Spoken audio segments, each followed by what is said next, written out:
Buenas tardes, bienvenidos al CAEX Año Escolar 2020, Desafíos y Oportunidades. Espacio organizado por IPAE, Asociación Empresarial, para reflexionar sobre los desafíos y oportunidades que representa el Año Escolar 2020 para los estudiantes, padres de familia, docentes, directivos y el sistema educativo en su conjunto, y generar propuestas para que la educación cumpla su finalidad.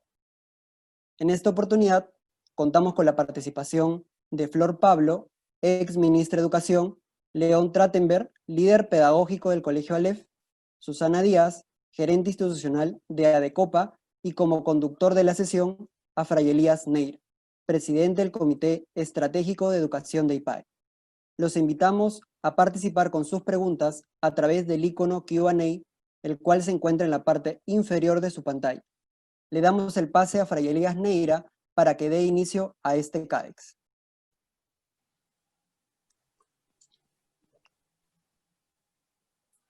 Buenas tardes con todos, bienvenidos a este quinto CADEX, en el cual vamos a tratar justamente el tema del año escolar 2020, desafíos y oportunidades. Y para ello, ¿sí? Podemos pasar a la siguiente.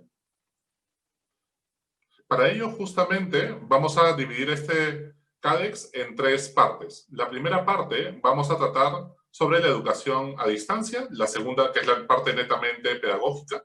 La segunda parte vamos a tratar sobre la normativa y pensiones. Y en la tercera parte recibiremos todas sus preguntas, las preguntas del público en general, para poder lograr responderlas en la medida de lo posible. Bueno, entonces, a partir de esos tres momentos, pues la idea es poder tratar justamente esos desafíos en los cuales todos los colegios, los padres de familia y todo el sector educativo en general estamos involucrados. Y por lo tanto vamos a pasar a comenzar con esta primera parte, la educación a distancia. La siguiente. Justamente cuando hablamos de educación a distancia, uno de los grandes temas es que tenemos que focalizarnos en los aprendizajes de los estudiantes. Ese debe ser el foco de todos y en lo cual debemos priorizar. Tenemos que comprender que tenemos 8 millones de estudiantes en la educación básica que estudian ahora, actualmente, a distancia a partir de la cuarentena. El 85% se ubican en zona urbana y el 15% de los estudiantes se ubican en zona rural, ¿no? Que aproximadamente ese 15% estamos hablando de 1,5 millones de estudiantes, aproximadamente. El 75% actualmente estudian en colegios públicos y el 25% en colegios privados, en los cuales buscamos que todos tengan una educación de calidad. Uno de los grandes temas y desafíos es la conectividad en los hogares del Perú. Encontramos que a nivel de conectividad, las familias peruanas, el 92% cuentan con televisión, por lo cual pueden seguir programas como Aprendiendo Juntos. El 82% cuenta con radio. El 33% solamente pues tienen acceso a una computadora con conectividad. Y por otro lado, contamos que muchos se conectan a través de los celulares o teléfonos móviles y son el 73%.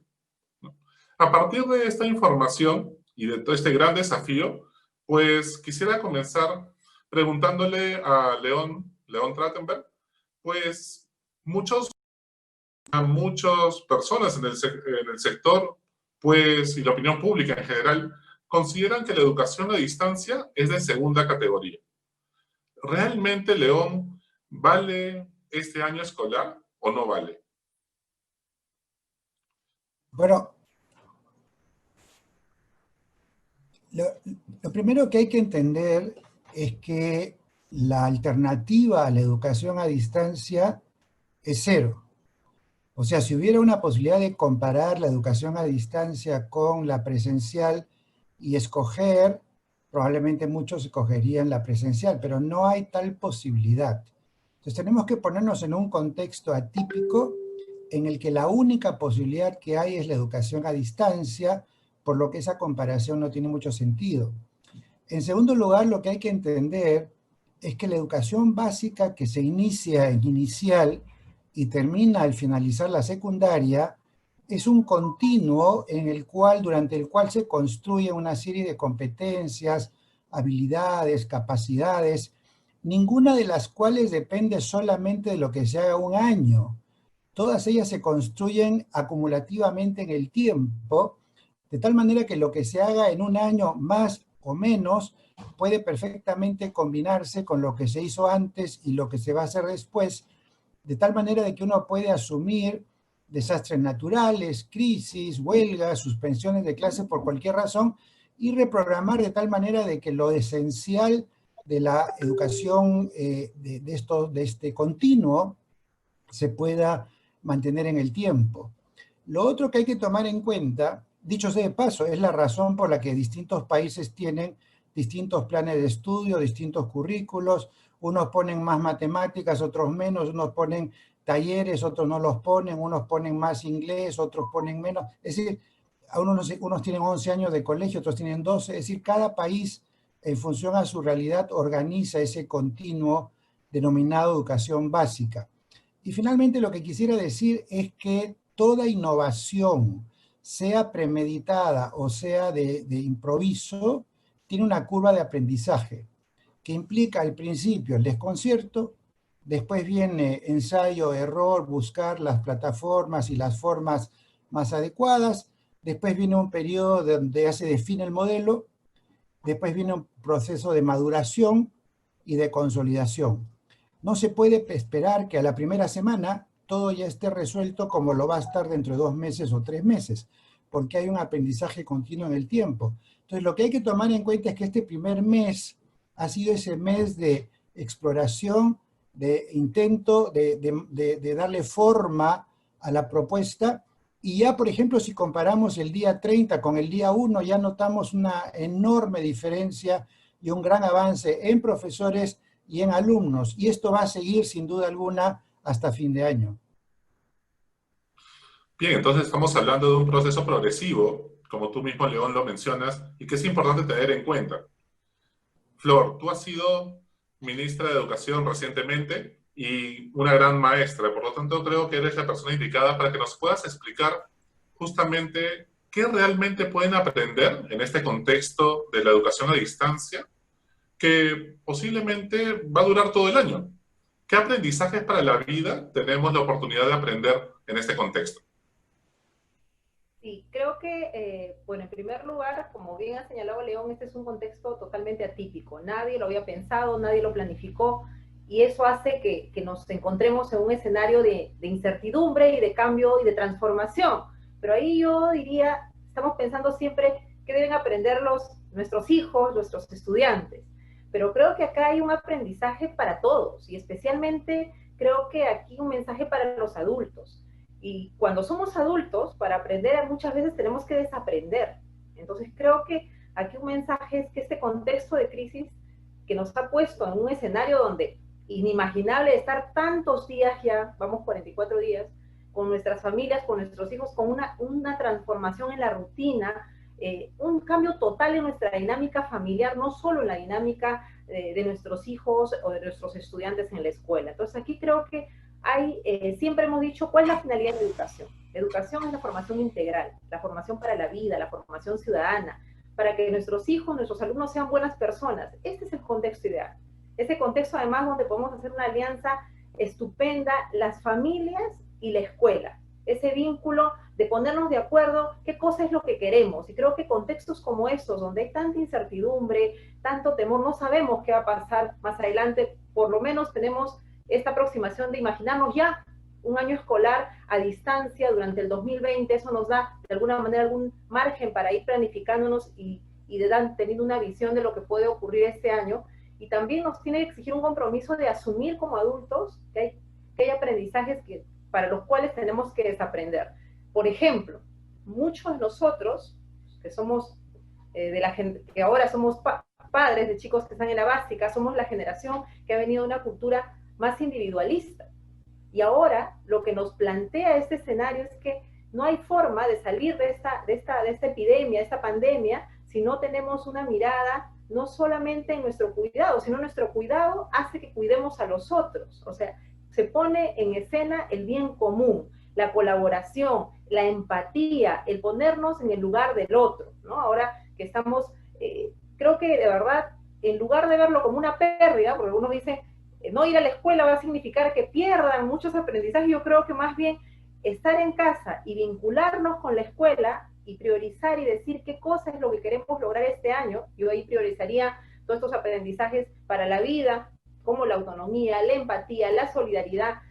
En casa hay tanto que aprender desde las cosas cotidianas, y definitivamente la escuela aportará con la parte más estructural más estructurada de los aprendizajes, pero esa combinación creo que van a hacer que este año sea recordado por esa generación que está en la educación básica, que más adelante va a dirigir el curso de nuestro país, como un momento en realidad donde pudieron forjarse como mejores personas, como mejores ciudadanos, ¿no? Entonces yo creo que más bien es una oportunidad. Son tiempos de cambio, de transformación. No es fácil encontrarnos en un escenario como este.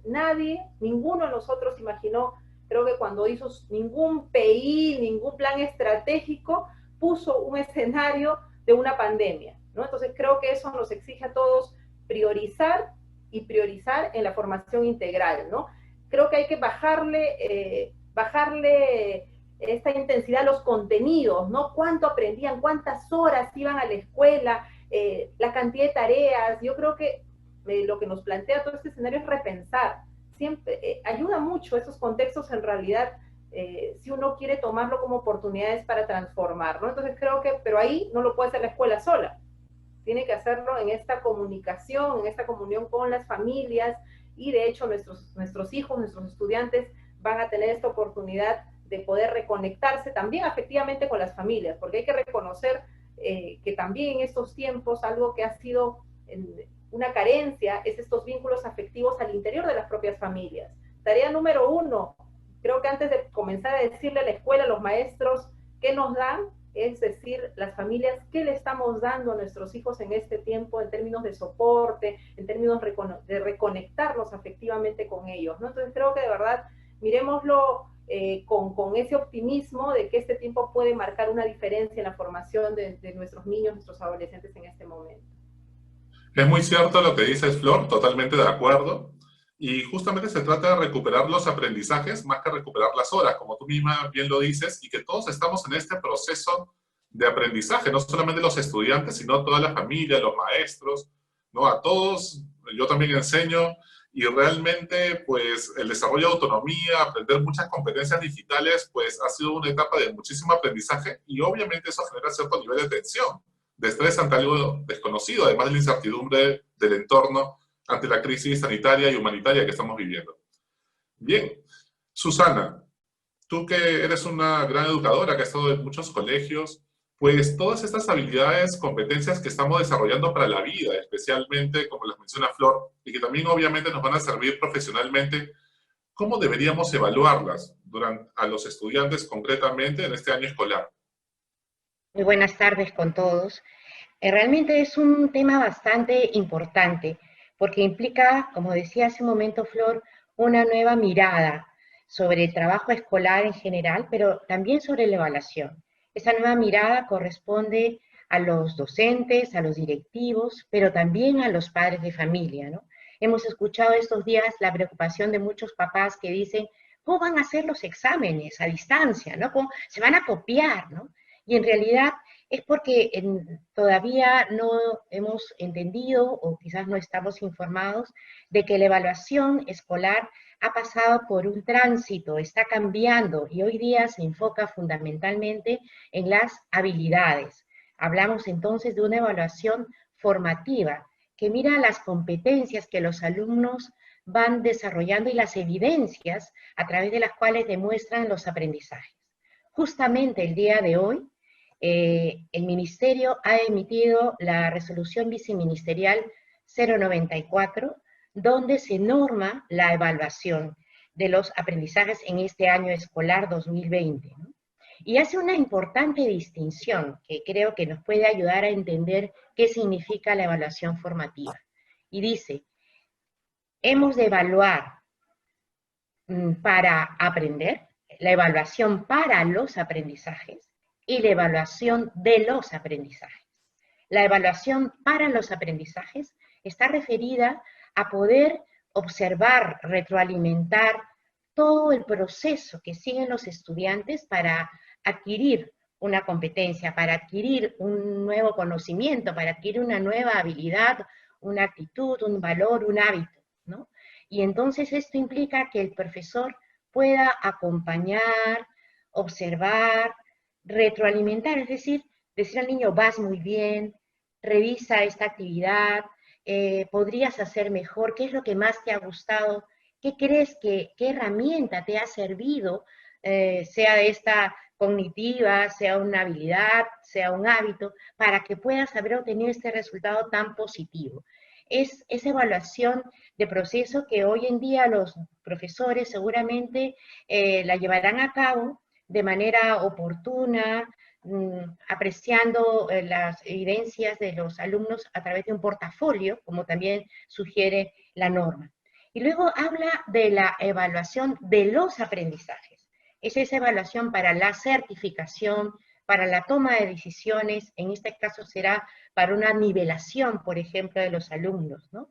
Cuán importante es ahora que todos, docentes, una oportunidad inmensa para pasar por fin de esa evaluación cognitiva que me medía conocimientos y que ponía una nota, a pasar a una evaluación más bien formativa que retroalimenta y fomenta el desarrollo de competencias y capacidades en nuestros estudiantes. La norma es amplia, hay que leerla, están ahí los criterios de promoción, de repitencia, la evaluación cualitativa, y creo que es una buena oportunidad para que todos nos vayamos informando un poquito más de lo que significa evaluar este año 2020.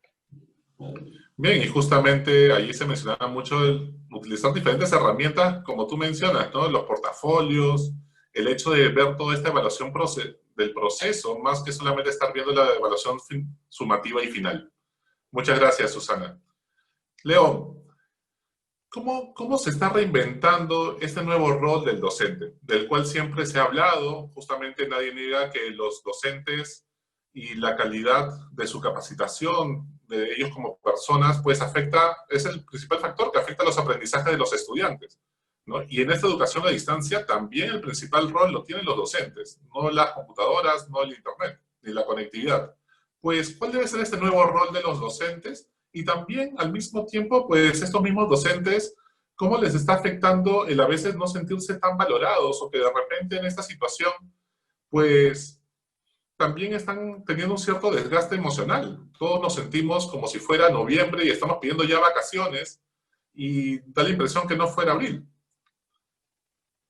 Bueno, efectivamente, tratemos de imaginar a un docente común de cualquier lugar, urbano, rural del país, en un día de clases. En un día de clases lo que él hace es ir al colegio, sus hijos se quedan en casa a cargo de algún familiar, o se van a un nido, a un colegio, y entonces el profesor y sus hijos están en distintos espacios al mismo tiempo. Y entonces el profesor puede dedicarse exclusivamente a sus alumnos en clase, porque sus hijos están atendidos o en un colegio o como un familiar en otro espacio. Resulta que ahora el profesor tiene en el mismo lugar y en el mismo tiempo que atender sus hijos, sus necesidades de hogar, su organización familiar, sus espacios de hogar, pero a su vez atender al mismo tiempo, a la misma hora, a todos los alumnos a los que normalmente él hubiera visto en el colegio, sin los hijos y el hogar. Agreguemos a eso que la mayoría de los maestros del Perú que tengan, por decir, alrededor de 40 años en promedio, tienen padres y abuelos vulnerables, que no pueden salir a hacer compras, que no pueden salir a atender sus necesidades. Entonces ese maestro tiene que cuidar la economía y compras para su hogar y también para atender a sus padres y abuelos. Agreguemos a eso que ese maestro tiene que aprender, tiene que migrar del sistema educativo presencial para el cual se preparó en febrero y en marzo para iniciar el año escolar, y a los 15 días en el caso de los privados y a los 30 y tantos días en el caso de los públicos les dicen, señores, nada de eso va a funcionar porque ahora tienen que migrar al sistema a distancia. Tienen que replantear su programación, tienen que replantear su estrategia, tienen que replantear también sus tiempos, tienen que tienen que aprender cómo se usan las plataformas digitales, cómo se utiliza, sea el celular, la televisión, el radio, el mundo digital. Tienen que estar a la espera que el Ministerio de Educación también aprenda lo suyo, para que también pongan en marcha la educación a distancia para la educación pública.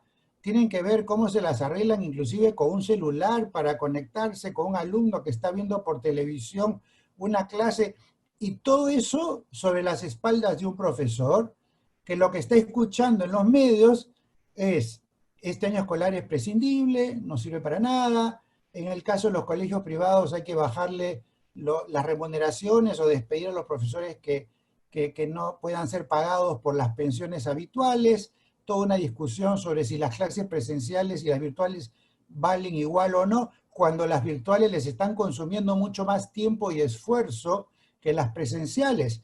Y de alguna manera se está golpeando la autoestima profesional de los profesores.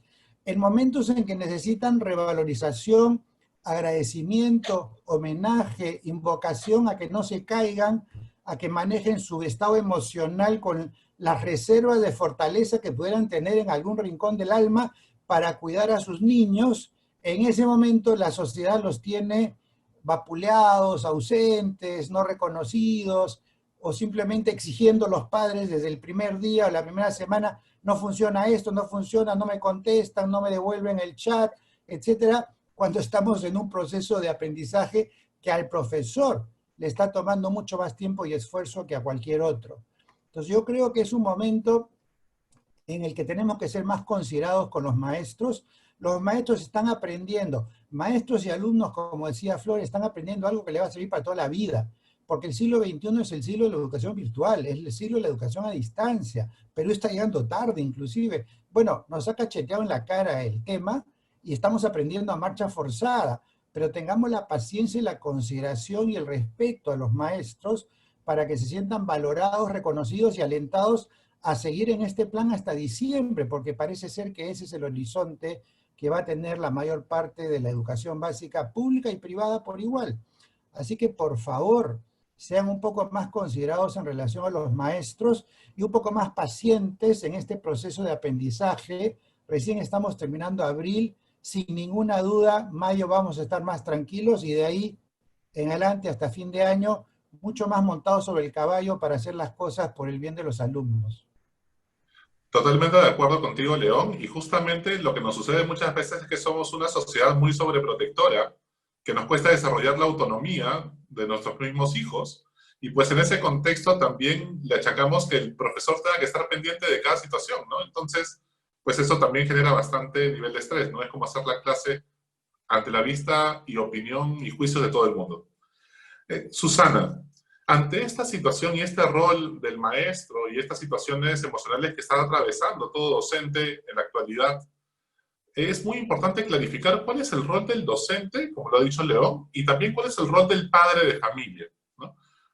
Tú que has trabajado con tantos padres de familia, ¿cuál debería ser este rol de los padres de familia en esta situación de crisis? Porque muchos lo que consideran es pues, que, bueno, sienten que el maestro pues no está haciendo todas sus funciones al no estar presente de manera presencial y por lo tanto se le está cargando además al padre de familia que además está muchas veces con teletrabajo y con otras tantas cosas. ¿Cuál debería ser este rol del padre de familia en esta situación?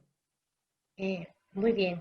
Mira, en realidad entendemos perfectamente como maestros, yo también soy madre de familia y como tú dices, converso con muchos padres y entiendo que es una situación que es difícil adaptarse a ella, ¿no? Es una oportunidad y quizás algunos dirán, resulta muy bonito decirlo en teoría y en la práctica no es tan fácil, lo entendemos. El padre de familia lo que tiene que asumir ahora es justamente ese rol protagónico que le compete como primer educador, ¿no?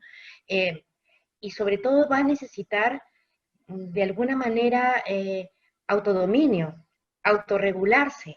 Siempre he escuchado decir que los hijos de algún modo nos obligan a los padres a convertirnos en mejores personas. Flor lo mencionaba al inicio de este CADEX, como todos los alumnos desarrollarán autonomía, los padres tendremos que desarrollar más paciencia, mejor organización de nuestro tiempo, tratar de resolver los conflictos que surgen en la cotidianidad del hogar de manera más pacífica, porque en un espacio donde estamos todos juntos se amplifican los problemas, ¿no? Se amplifican nuestros estados de ánimo.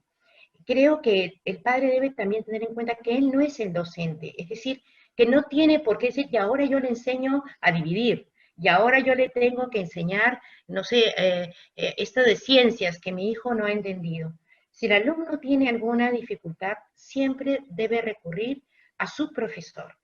Y los padres también vincularse con la escuela y con los profesores de sus hijos. Y aquí hay un llamado a ambas partes, a restituir ese vínculo de confianza sin el cual no es posible avanzar juntos en favor del desarrollo del estudiante.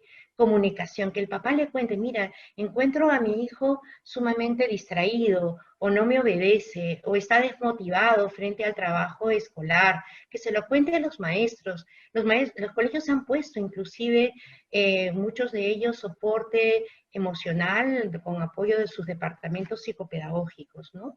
Es un momento en que la propia familia tiene que reinventarse para distribuir mejor los espacios, de repente, los dispositivos, quién lo usa primero, ¿no? Ya no, ahora no se pelearán por el control remoto de un televisor, no estarán, no, ahora me toca a mí la laptop o usar la tableta que hay en casa o el dispositivo que haya.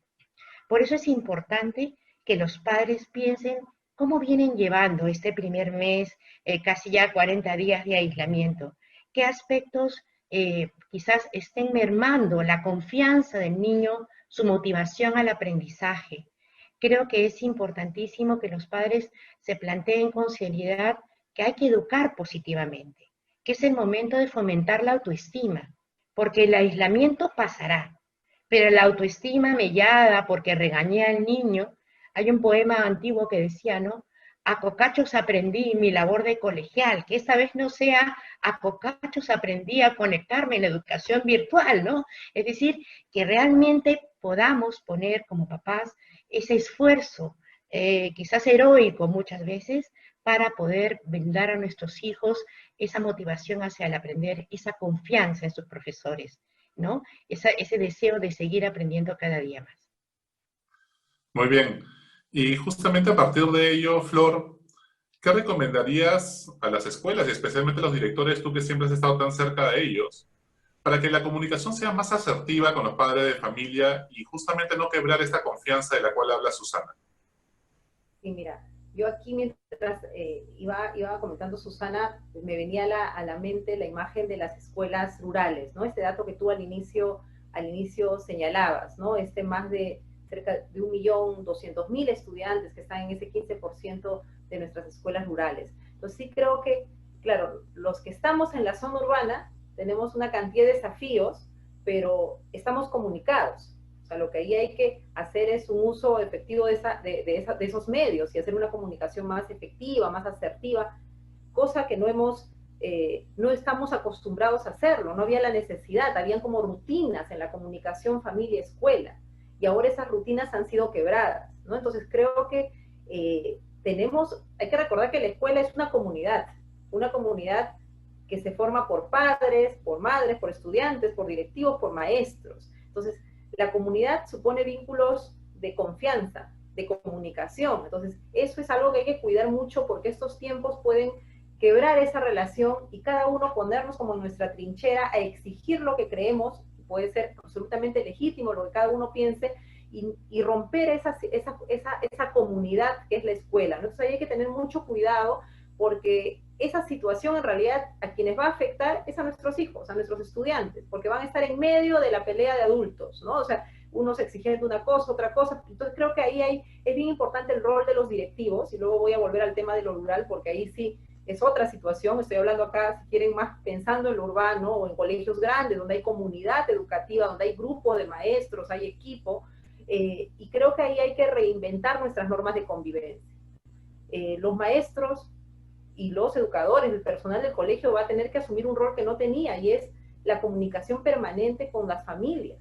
Creo que aparece acá una oportunidad de hacer lo que muchas veces las escuelas decían, ¿no? Hacemos escuelas de padres y vienen muy poca gente. Bueno, acá los tenemos a las familias en sus casas y es el tiempo valiosísimo, además porque estamos necesitados, y hablo también como madre de 3 niños pequeños, chicos todavía, estamos necesitados de consejos, de orientaciones, de qué hacer, cómo manejarnos, no solamente para el tema curricular, sino en general de todo lo que nos plantean nuestros hijos en el día a día. Entonces creo que sí, acá se abre una línea de trabajo que ha estado a un costado, pero que ahora cobra un potencial importantísimo, especialmente en los niños más pequeños. A mí siempre me preguntan, me dicen, ¿cómo se va a hacer la educación de los niños más pequeños, de la primera infancia, de inicial?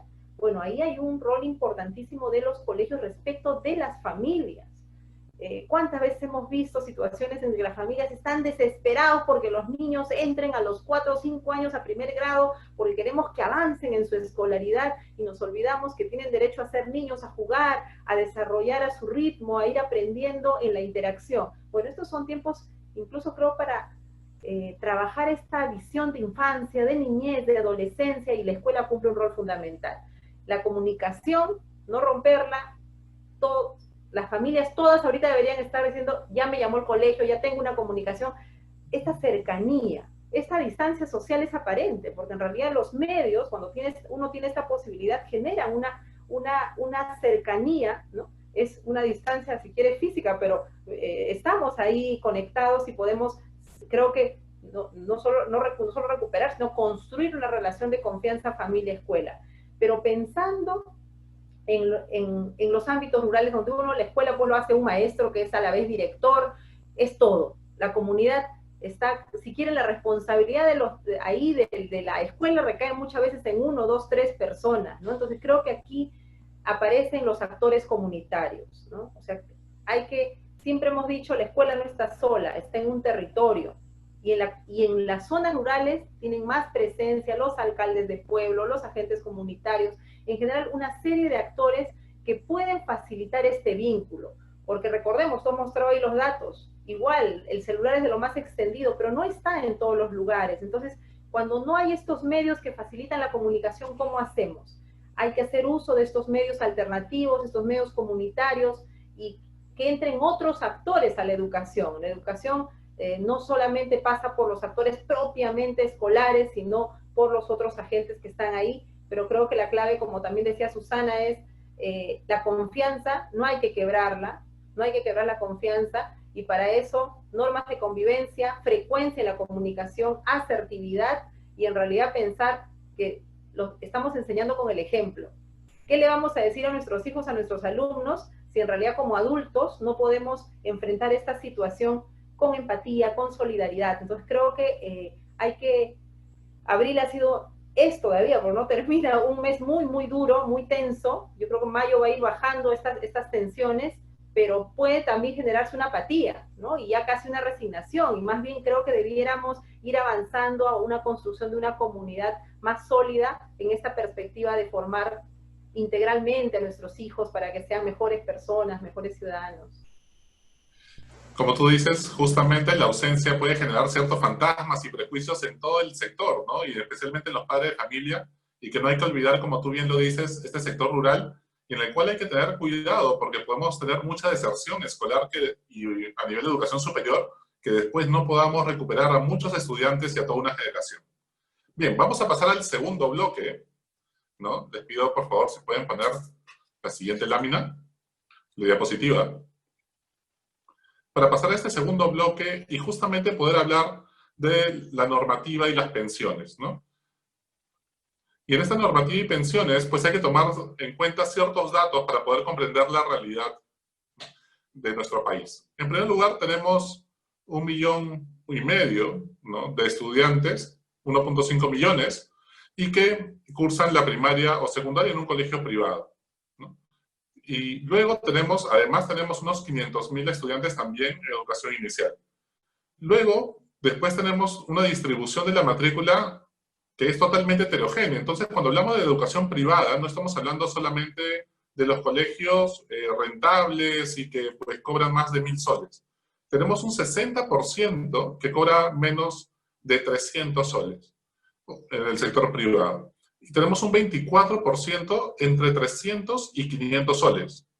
Tenemos después 10% de la matrícula entre 500 y 900 soles. Y luego un 6% de matriculados en colegios que cobran más de 900 soles. Entonces realmente hablamos de un sector privado de la educación que es bastante heterogéneo y en los cuales, por lo tanto, es importante hablar de la calidad tanto de la educación pública como también de la educación privada, si bien todos tenemos un fin público de la educación, que es el aprendizaje de todos nuestros estudiantes. Bien, y en ese contexto, pues quisiera preguntarle, ¿sí? Si podemos pasar a la siguiente. Y justamente cuando se ha ido dando la normativa para el sector privado desde el Ministerio de Educación, pues tenemos que comprender que el 28 de agosto del 2019 es que se dio las orientaciones para el año escolar 2020.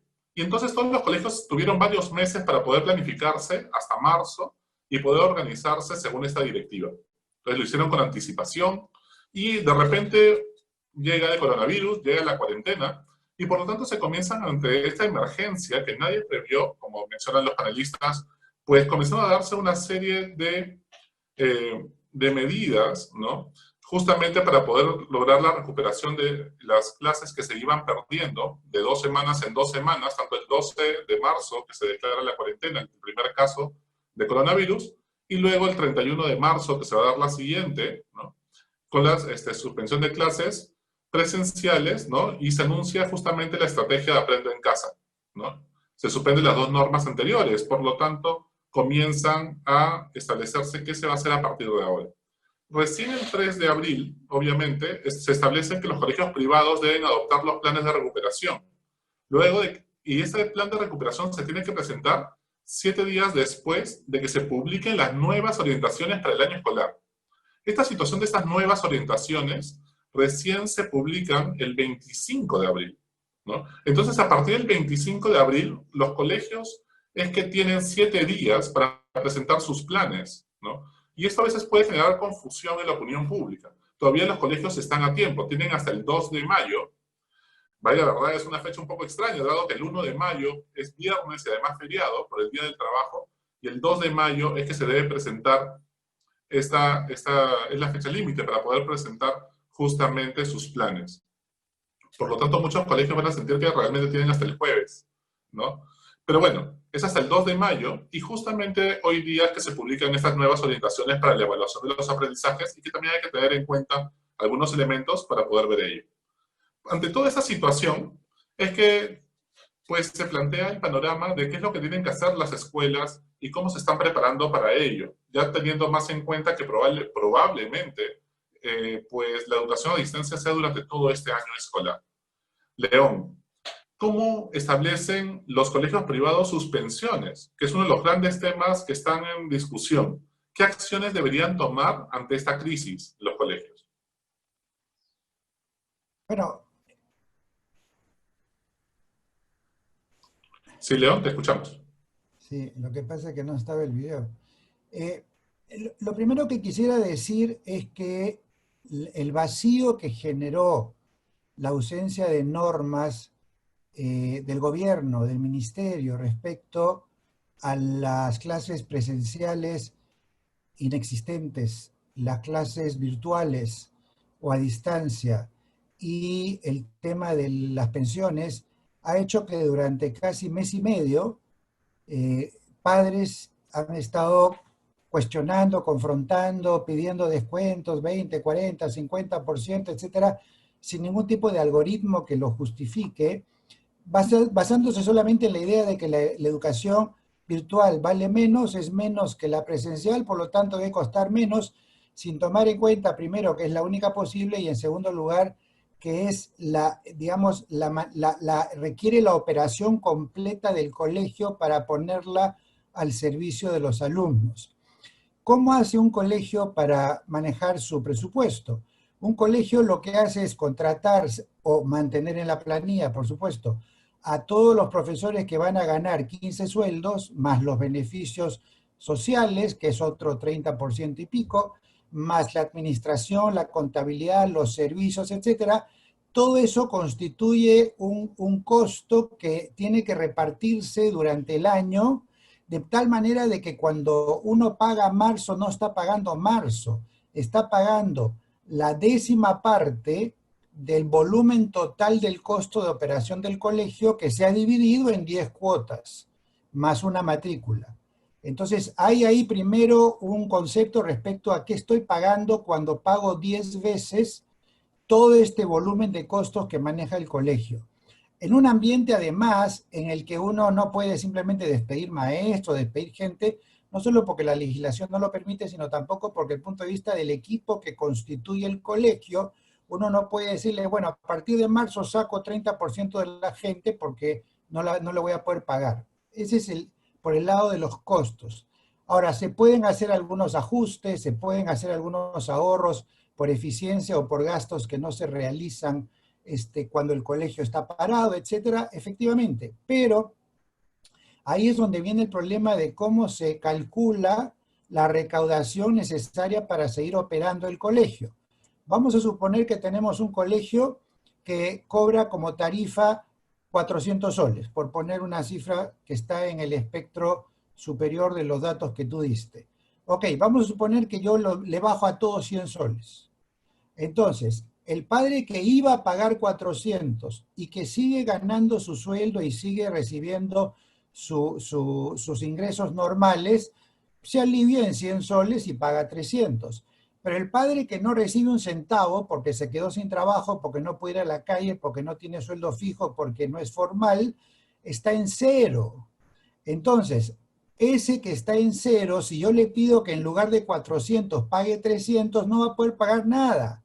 Entonces, al final, no es que todos van a pagar 300 en lugar de 400, es que van a pagar 300 los que pueden pagar y van a pagar 0 los que no pueden pagar, y entonces mi promedio como caja es 150. ¿Cómo uno sostiene los ingresos de un colegio calculado para 400 con una caja que cobra 150 en promedio por familia? Por eso es que la propuesta que hemos hecho muchos es decirle, los padres que siguen teniendo los ingresos habituales, paguen la pensión habitual, quizás con algún descuento que la mayoría de los colegios ha hecho, considerando los cálculos de la bienes y servicios directamente aplicables a un colegio que está parado.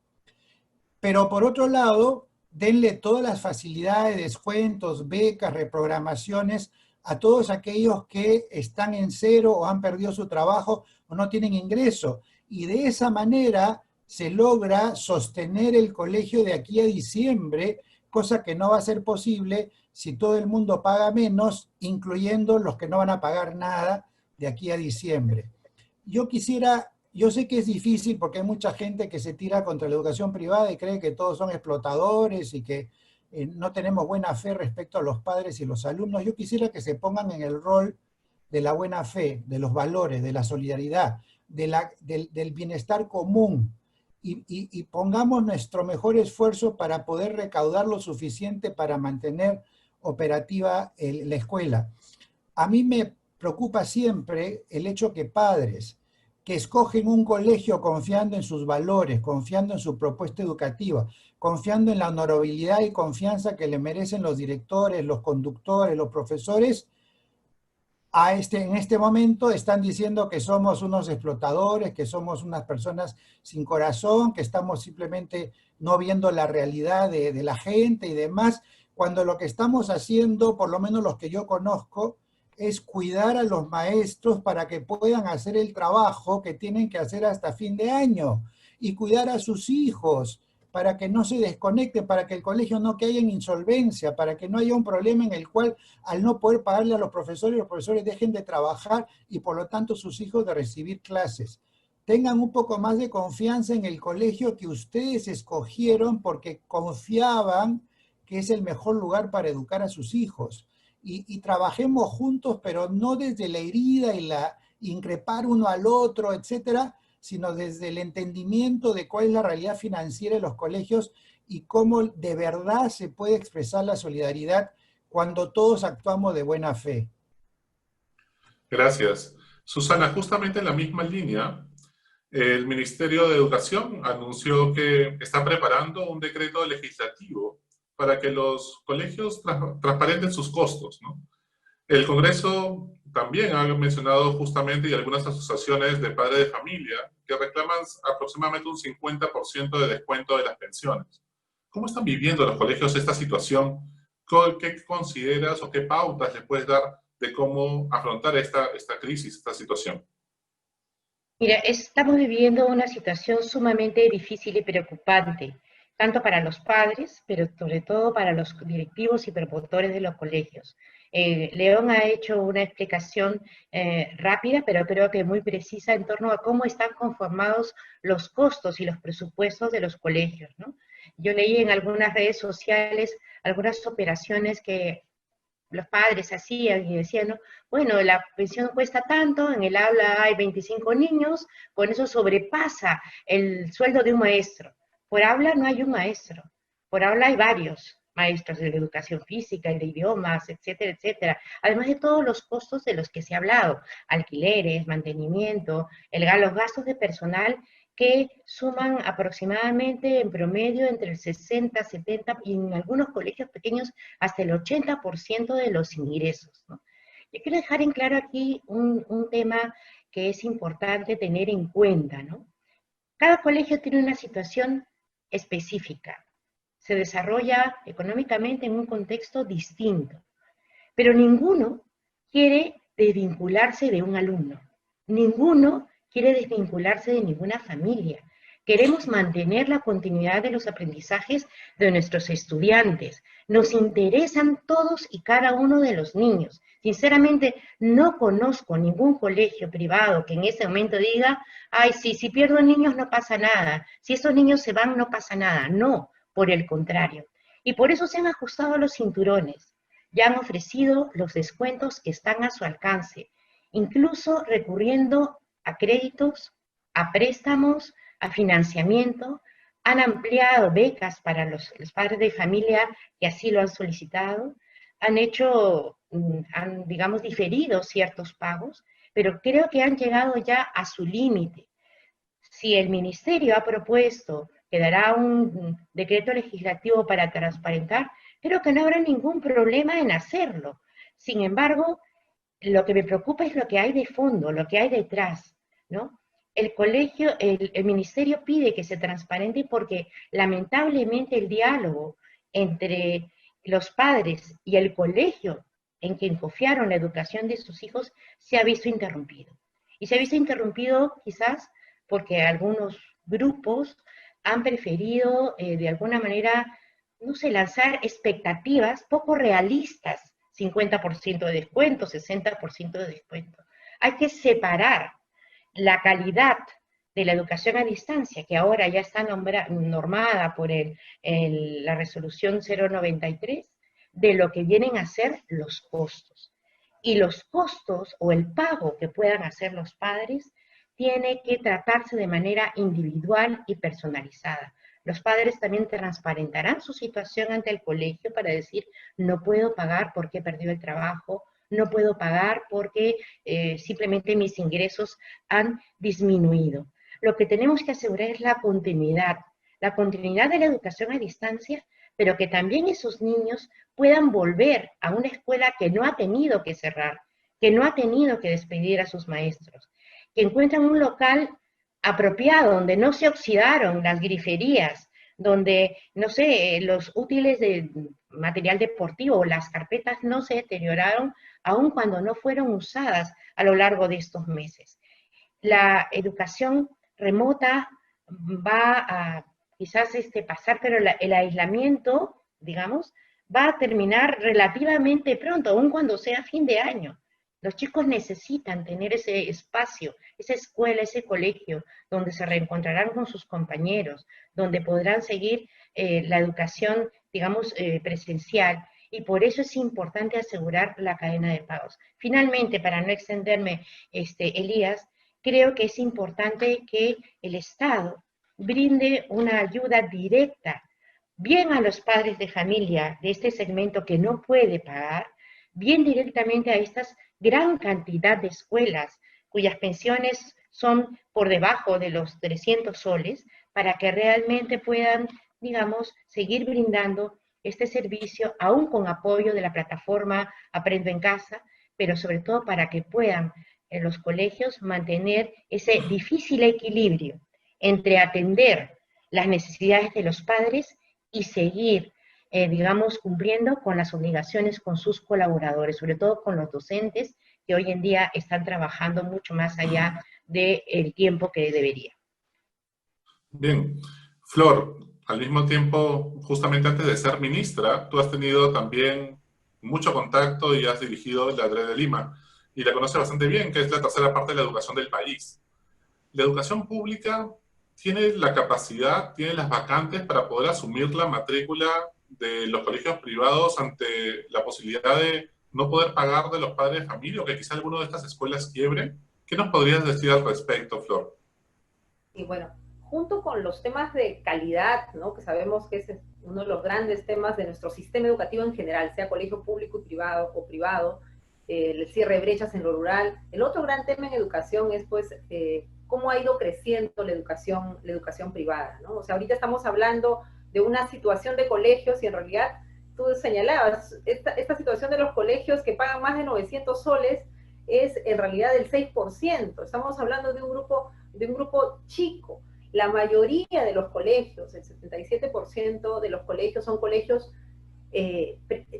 no más de 100 alumnos, en realidad colegios muy chiquitos, atomizados, y eso es lo que se ha ido generando. Lamentablemente el mercado no ha sido un buen regulador de la calidad y ha generado esta situación, que es un tema no de una gestión, es del sistema, 20 años en esta situación, y creo que también, así como vemos el sistema de salud y decimos hay que tomar las riendas sobre determinadas situaciones, creo que también en educación este es un tema, ¿no? Entonces, ¿por qué señalo esto?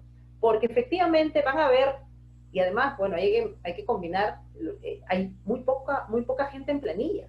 O sea, en el último anuncio se señalaba 20 y tantos % en planilla y el resto en realidad trabajadores independientes, informales. No hay forma, sean los padres que están en colegios privados chicos o los padres que tienen a sus hijos en colegios privados grandes, con una pensión por encima de 900 soles o 500 soles, todos se están viendo afectados. Entonces acá va a haber una situación real, y es que no van a poder sostener, ¿no? Va a haber una situación de no poder sostener las pensiones, sean estas muy, muy baratas o mucho más altas, ¿no? Entonces, aquí sí hay, sin contar, Elías, con los colegios informales, los colegios Bamba, ni siquiera que llegaban a llamarse colegios. En febrero habíamos cerrado 40 y en realidad se quedaron por cerrar otros 200, o sea, ahí hay una cantidad de población estudiantil, además, que está como al margen del sistema, que hay que ver también qué se hace.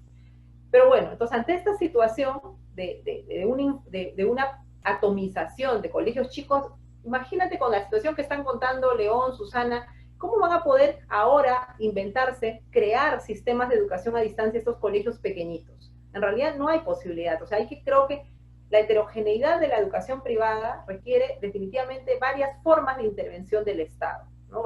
Y creo que ahí sí hay que, así como en la educación pública estatal, donde hay que tener tipologías, una cosa es la educación rural, otra es la educación urbana, otra será la más dispersa y demás, ¿no? Entonces, sí con los colegios ya anunció el ministro, efectivamente, va a haber una ampliación de oferta pública y tiene que haber, se dejó prevista 25.000 vacantes pensando en todo el proceso con el DU que salió en enero, de formalización de la educación privada, se dejó 25.000 vacantes en 400 colegios en Lima, pero son 7 ciudades junto con Lima que han crecido en el país en ampliación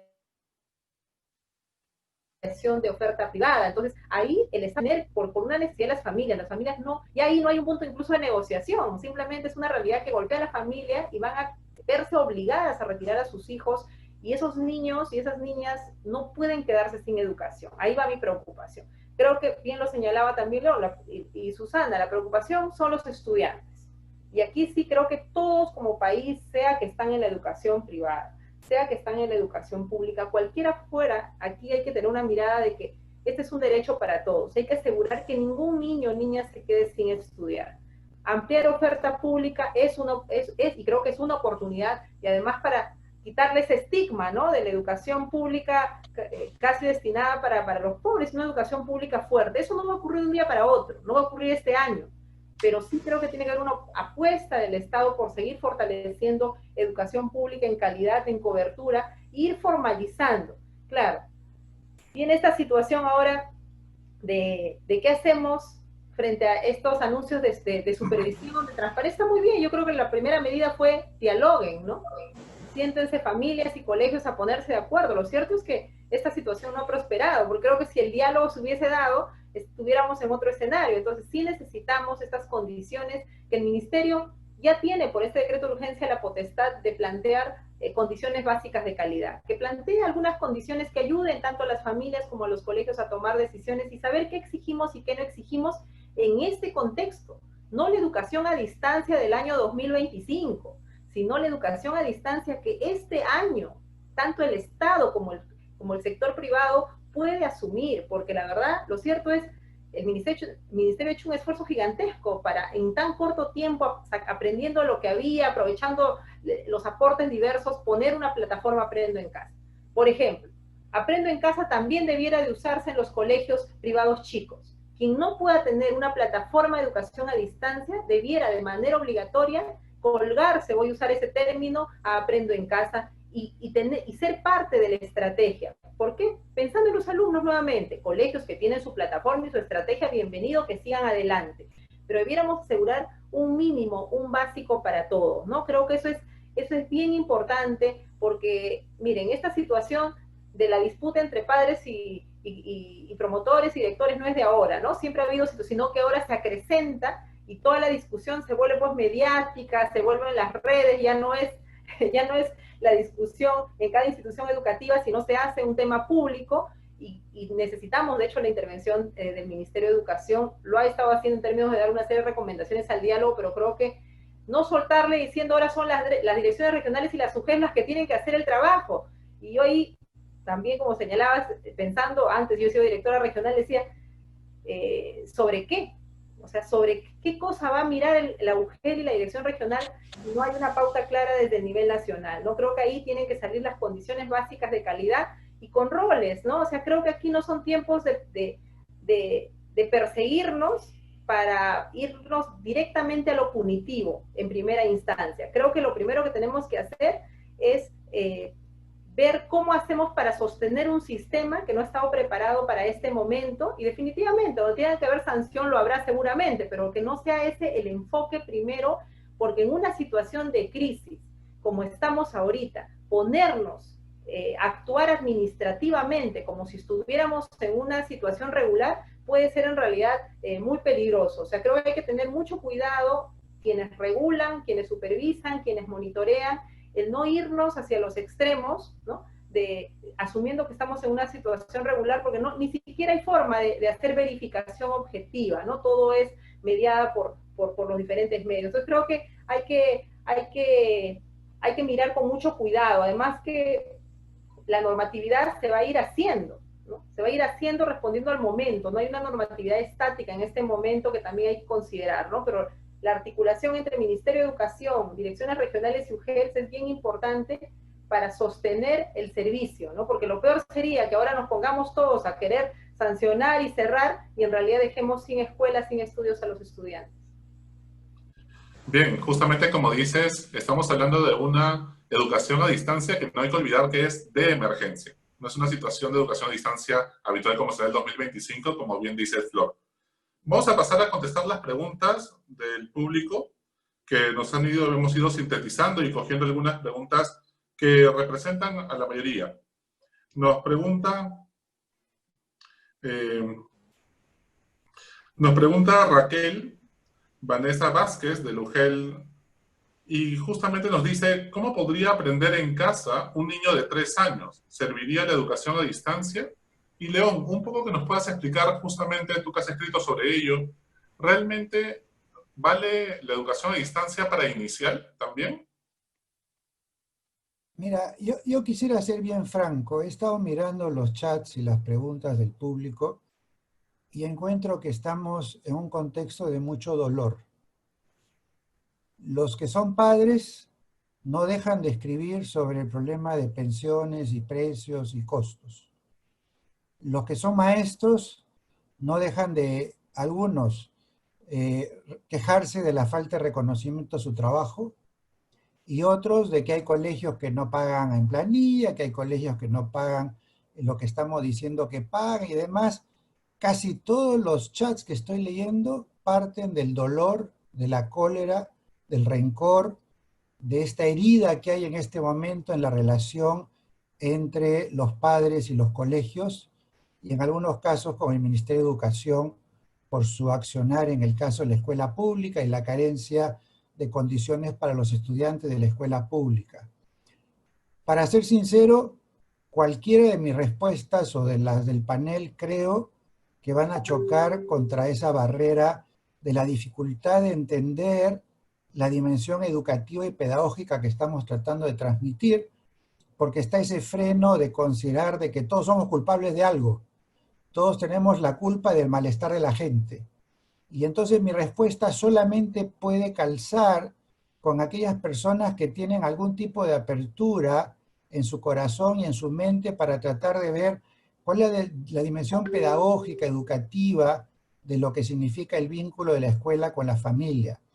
La educación inicial vale no porque el número de horas que el niño esté conectado a la pantalla represente el equivalente a la educación presencial. Son contextos humanos y sociales distintos. Es más, un niño le haría daño estar conectado varias horas seguidas a la pantalla si es que esa fuera la expectativa de los padres. El niño lo que está recibiendo de parte del colegio es la posibilidad de que sus padres a su lado desarrollen una cultura de crianza, entiendan cómo aprende un niño, entiendan cómo se le estimula, cómo se le motiva, cómo se logra que el niño juegue, cómo se pone límites sin sancionar o maltratar, cómo se genera un ambiente de ternura, y todo eso a partir de profesores que en las intervenciones que tengan, aunque sea de 20 o 30 minutos, les están mostrando a los padres que están al costado cómo se hace eso para que los padres lo usen después en el resto de su día a día como padres que tienen mejores criterios de crianza. Y en ese sentido, más que decir, oye, pero si yo tengo que estar al lado de mi hijo todo el día y entonces el colegio debe costar menos, por eso, porque yo estoy dando de mi tiempo para la crianza de mis hijos, debería ser más bien entendido al revés. Esta es una oportunidad para aprender, esta es una oportunidad para darse cuenta cómo aprenden sus hijos en el momento más decisivo de su desarrollo neurológico, motor, cognitivo, intelectual. Esos niños entre 0 y 5 años, y otros dirían entre 0 y 7 años, están en el momento más crucial de su desarrollo. Si en ese momento hiciéramos un vacío y los niños no irían a ningún tipo de estimulación externa al hogar y todas sus experiencias fuera solamente mirar al papá, a la mamá, los hermanos en casa sin salir de ella, evidentemente se produciría una fractura en su formación, un déficit casi irrecuperable en su formación y en su estado mental. Por eso es que hay que entender la educación a distancia para educación inicial como parte de una cultura de crianza, más que simplemente cuántas horas está la profesora conectada y en función de eso calcular el costo o la relevancia de que mi hijo esté o no vinculado con la escuela a través de esas clases a distancia. Yo les pido a los padres, pongan de lado un instante, aunque sea, todo ese odio, toda esa cólera, el rencor, el dolor que puedo entender en todos aquellos que están viendo afectados su vida, sus ingresos y demás. Abran un poco su mente a tratar de entender por las buenas, la buena fe de los profesores y los promotores y el Estado que están tratando a través de la educación a distancia, darle lo mejor posible en el contexto actual. Ojalá eso pueda ser entendido. Si algunos al menos lo logran entender, por lo menos me sentiré yo satisfecho de haber estado en este panel. Bien, León. Flor, de manera muy concreta, muy breve, justamente nos pregunta Ricardo Martínez Orozco, ¿no? Y sintetizando muchas de las preguntas que hay sobre el sector rural. Nos dice justamente su gran preocupación ante los niños adolescentes en las zonas rurales y que muchos niños no tienen acceso ni a radio, ni a televisión, ni a internet. Tú que has sido ministra y conoces un poco la situación, Flor, ¿qué consejos, cómo podríamos trabajar en esta zona rural que tiene, como tú dices, 1.200.000 estudiantes? Mira, en la zona rural, una recomendación que también lo ha dicho ya el ministro, dos cosas se hicieron, creo que como oportunidad para este año escolar que ayuda mucho. Una, la contratación de maestros, que se ha dado más del 99.6%, recuerdo que ya se estaba, o sea, faltaban 500 profesores a nivel de país que seguramente ya han completado, y estaban los cuadernos de trabajo, los libros en las escuelas. Ahí hay que ver mecanismos de hacer llegar los materiales, y quien genera, pues, imagínate, no hay radio, no hay teléfono, pero siempre hay algún punto de comunicación. Por eso en el ámbito rural es muy importante todo el trabajo intersectorial, intergubernamental, con las instituciones, ahí con el ejército, ver todos los mecanismos para que le llegue. No habrá lo virtual, pero puede haber un material impreso que ayude a orientar, y en ese esfuerzo sé que está el Ministerio de Educación en este momento. Pero también creo que la preocupación por los adolescentes, ¿no? Los que están en quinto de secundaria, ¿no? Que ahí por ahí ha habido algunas preguntas. Creo que efectivamente, no solamente por el tema de que es su último año de escolaridad, sino en realidad toda la inversión, todo lo que significa. Yo invitaría a que pregunten qué significa un chico, recordemos todos qué significó para cada uno de nosotros nuestro quinto de secundaria, ¿no? Es muy simbólico en términos afectivos. Imagínense cómo están estas promociones en este momento. Creo que ahí hay que ver algunos mecanismos también de que en realidad no se pierda esto simbólico que tiene el quinto de secundaria, pero ya yéndonos a la parte concreta de qué va a significar. Yo creo que luego el Ministerio tendrá que pensar para enero, febrero, marzo algunos ciclos de recuperación, ¿no? De trabajo que permita nivelar, especialmente en los ámbitos rurales, para no acrecentar la brecha, ¿no? El contextos como estos pueden ser oportunidad para avanzar, pero también pueden ser contextos para seguir ampliando brechas. Hay que tener mucho cuidado. Yo solo para cerrar el día, así como León se ha dirigido a los padres, yo quisiera dar un mensaje a los maestros y a las maestras, ¿no? Aquí sin distinción de escuela pública, privada, de ámbito urbano, rural, la docencia y ser maestro tiene una característica, ¿no? Es nuestro compromiso con nuestros estudiantes, ese cariño por ver cómo van creciendo, cómo van avanzando, cómo van aprendiendo, y creo que recordar que tenemos que constituir redes, ¿no? Siempre, además nuestra profesión es una profesión de grupo, ¿no? O sea, no es un trabajo que se hace en soledad, ¿no? Entonces creo que no se sienta que ahora que no nos podemos ver se quiebre esa situación, sino más bien fortalecer las redes. Hay una propuesta que he estado señalando al ministerio, hay profesores formados en escuela pública, privada, en el manejo de tecnologías. Tiene que haber un gran equipo, comando, como quieran llamarlo, que apoye a los maestros. Tenemos que en estos momentos, entre los propios docentes, establecer una red de solidaridad.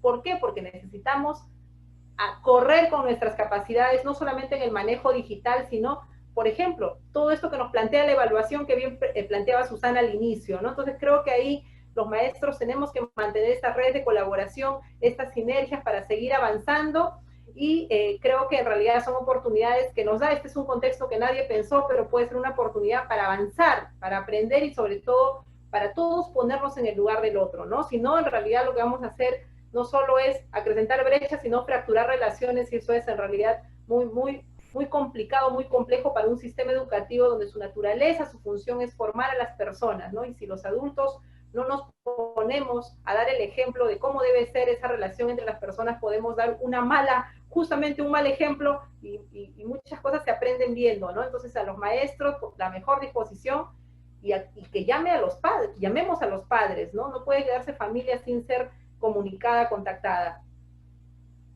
Bien, muchísimas gracias. Y justamente con los panelistas hemos trabajado en algunas conclusiones que quisiéramos compartir con ustedes en el proceso de generar este CADEX. Lo primero es que la educación a distancia es la única modalidad viable, ¿no? Como decía León, para poder llevar adelante un año escolar 2020.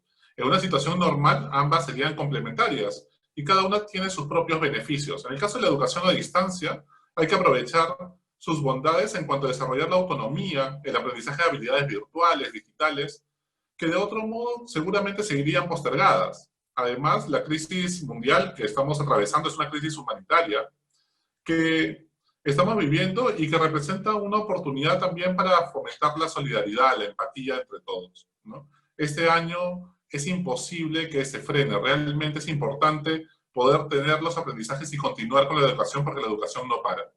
Lo segundo es los docentes están en la primera línea de defensa para que la educación continúe, la educación de cada uno de nuestros hijos. Y por lo tanto debemos valorar su esfuerzo y su dedicación, dado el importante rol que realmente cumplen en la sociedad. Esto es fundamental y muchas veces están atravesando un desgaste emocional que necesitamos realmente programas de apoyo efectivos para ellos. Necesitamos ya programas que ayuden justamente a poder desarrollar esta parte emocional, porque si no, realmente, pues el desgaste va a ser muchísimo más alto. Y esto va a afectar los aprendizajes de nuestros estudiantes y nuestros hijos. Lo tercero es justamente el rol de los padres de familia, y en eso podemos aportar muchísimo. Es propiciar un hogar seguro, un clima de confianza, un clima armonioso que facilite los aprendizajes, y esto se vuelve fundamental. Y no creamos que nuestros estudiantes, por más pequeños que sean nuestros hijos, no perciban, por ser pequeños, no perciban los conflictos y las situaciones que estamos atravesando, o de repente quitamos autoridad a los mismos maestros, y por lo tanto tenemos que ser claros en que no podemos dar ese mensaje porque afecta el aprendizaje de nuestros hijos. Necesitamos un clima de confianza armonioso entre familia, escuela, maestros. Lo cuarto es los líderes educativos, pues especialmente los directores de escuela y todos los que estamos de una u otra manera en la gestión educativa, desde el ministro, las UGELes, Indecopi, todos debemos replantear la forma en que estamos comunicando a las familias la situación y generar espacios de escucha para consensuar estrategias que permitan continuar brindando el servicio educativo que sus estudiantes requieren. Y además es necesario transparentar los principales rubros, es cierto, para generar confianza de los costos operativos que tienen las escuelas, con el fin de generar confianza, si no de lo contrario, pues se va a quebrar. Tomando en cuenta también la morosidad y también focalizándonos en que lo principal es ayudar a los que más lo necesitan, más que solamente descontar la pensión para todos. Tenemos que focalizarnos en los que más lo necesitan. Y muchas veces esto no se está teniendo en cuenta. Y por último, el Perú requiere de que todos tengamos como propósito, como decía Flor, el aprendizaje de todos los estudiantes. Sea en la escuela pública, sea en la escuela privada, todos, el fin de la educación es público, es un fin público de la educación y por lo tanto todos compartimos y todos tenemos que aportar nuestro granito de arena en el aprendizaje de los estudiantes que no puede parar. No podemos retroceder en cuanto a ver ese propósito. Y por lo tanto, ¿sí?, ambas son necesarias, ¿no? La escuela pública como la escuela privada. Ambas deben ser de calidad y eso es lo que debemos exigir. Y entender también que estamos en una situación de emergencia. Es fundamental que recuperemos la confianza entre todos los actores, entre los padres de familia, los directores, entre el Ministerio de Educación, las UGELes, la DRE, de cada región del país, ¿no? Necesitamos realmente, como decían cada uno de los panelistas, recuperar esta confianza porque cualquier sistema educativo se quiebra si es que no hay confianza entre las partes. Las leyes tienen un límite, las normativas tienen un límite, y el límite está puesto por la confianza en cada uno de nosotros. O salimos juntos de esta crisis o no salimos, y para ello se requiere justamente esta ansiada confianza. Necesitamos todos tender puentes, de lo contrario esto no va a funcionar, y al final los que van a salir perdiendo son nuestros hijos, los estudiantes que tenemos en nuestras manos, y que realmente Dios nos ha puesto en nuestras manos y pues ahí está nuestro propósito. Y que realmente pues esta situación la podamos sacar adelante juntos como país. Y en ese sentido es que todos tenemos que comunicar mejor. Bueno, queremos también al mismo tiempo, al terminar, agradecerle muchísimo a Susana, a Flor, a León, por acompañarnos el día de hoy. Agradecerles también a los 4.505 participantes que se han conectado con nosotros durante este CADEX, en el cual, y a través tanto de Zoom como también de Facebook Live, y los invitamos a completar una breve encuesta que aparecerá en su pantalla, ¿no? Solamente tiene 3 preguntas, pero que nos puede ayudar a seguir mejorando. Agradecemos también a nuestros medios aliados, la revista Caretas, La República, Andina, El Peruano, el portal enagenda.p y los blogs Neuromamá y Papis por primera vez, ¿no?, que nos han acompañado y nos han ayudado a poder llevar a cabo este CADEX. Próximamente les haremos llegar invitaciones para nuestro próximo CADEX. Muchas gracias a todos y que tengan buenas tardes.